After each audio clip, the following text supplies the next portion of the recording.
Oh, hello, my friends. I was catching up on my favorite author. Didn't see you there.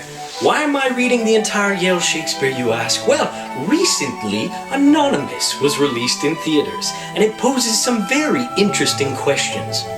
Is genius truly possible? Was Shakespeare a fraud? And why am I pretending to smoke a spoon? Come with me now, as I answer these questions here on Real School.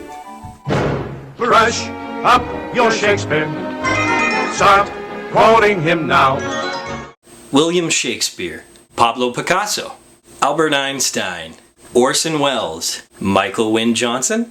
Does genius truly exist? When I was in high school, my physics teacher, and yes, I took physics, used to say that he truly believed that Albert Einstein was touched from up on high. Call it God, call it fate, call it inspiration, hell, call it aliens for all I care.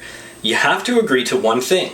Genius or not, those people saw the world differently. But when Anonymous comes out and says that the most infamous of all playwrights, probably the most famous writer of all time, might be a fraud, do we have to question genius? Director Roland Emmerich and screenwriter John Orloff bring us this conspiracy theory, but they are not the first ones to bring us this theory. In fact, there's many versions over hundreds of years. Their version tells us that the Earl of Oxford, played by Rhys Ifans, is actually the author of all of Shakespeare's plays, even writing A Midsummer Night's Dream when he was a child. Your father tells me you wrote this evening's play yourself. I did indeed, Your Majesty. You sport with me. My Lord of Oxford. It seems you have added a poet to your family's long line of warriors. Madam, I am as accomplished with the sword and the musket as I am in verse. Are you indeed? It is my only desire to one day be your Majesty's most trusted servant, in matters both of war and state. Already this doesn't do what other crackpot conspiracy theorists do, which is question if one man can write all of these famous works. And yes, I use the word crackpot because, like I said, there are tons of these theories, and some of them are so outlandish, so insane and crazy that they're up there with Holocaust deniers. But you want to talk about conspiracy theories, I actually couldn't believe that this was a Roland Emmerich film. Before this, Emmerich brought us 10,000 BC, which I believe is a documentary about paleontology, and also Independence Day, which I believe is about the Revolutionary War. What? So you have John Orloff, who I really don't know much about, and Roland Emmerich directing. And you want to know the most surprising thing? This was a really well put together film. It had some of Emmerich's trademark style, some of his amazing, grandiose long shots, but aside from that, it was actually a character-driven drama. Rhys Ifans absolutely shines as the Earl of Oxford, and he is completely unrecognizable. He doesn't look like Rhys Ifans, he doesn't sound like Rhys Ifans, and he especially doesn't act like Rhys Ifans. Not that I'm saying the guy's a bad actor. In fact, I can't wait to see him as Doc Connors or Lizard in the new Spider-Man. But before this, he didn't really have a chance to shine. But let me tell you, the man can act. He had some amazing and believable emotional layers as the Earl of Oxford. It was such a complex character. And what was great was actually his physical acting as well. Now that can be expected out of a comedian because most comedians are somewhat physical, but it was so subdued, he actually flickered his fingers as if to write out each word once again. It was an amazing little acting habit. An amazing performance all around, so that's why I'm giving the surprising Rhys Ifans this episode's for the win.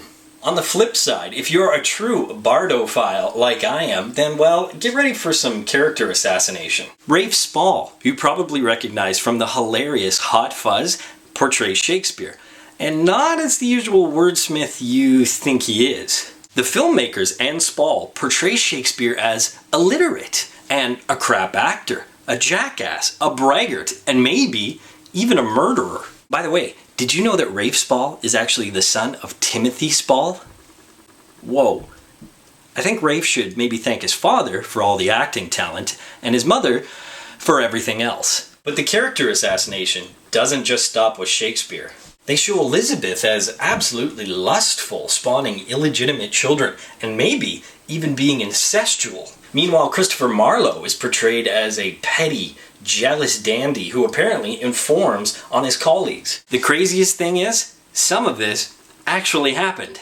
If you're a real Shakespearean fan, or a real bardophile, as I have called it, then you're really going to love this film because there's so many little Shakespearean tidbits. Even if it's not true, it shares how the Earl of Oxford may have actually created some of the most famous characters, like Richard III or Polonius from Hamlet, and the fact was, it was based on men in his life. It even has a great prologue and epilogue by Sir Derek Jacobi, or Jacobi.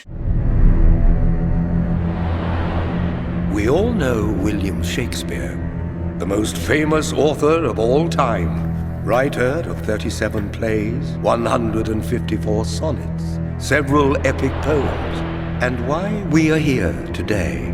But what if I told you Shakespeare never wrote a single word? What's great about that is it kind of introduces the theme of a play within a play, or a play within a film. And if you know Shakespeare, like the English teacher here, then you know that that's actually a common theme that he uses in many of his works, a play within a play.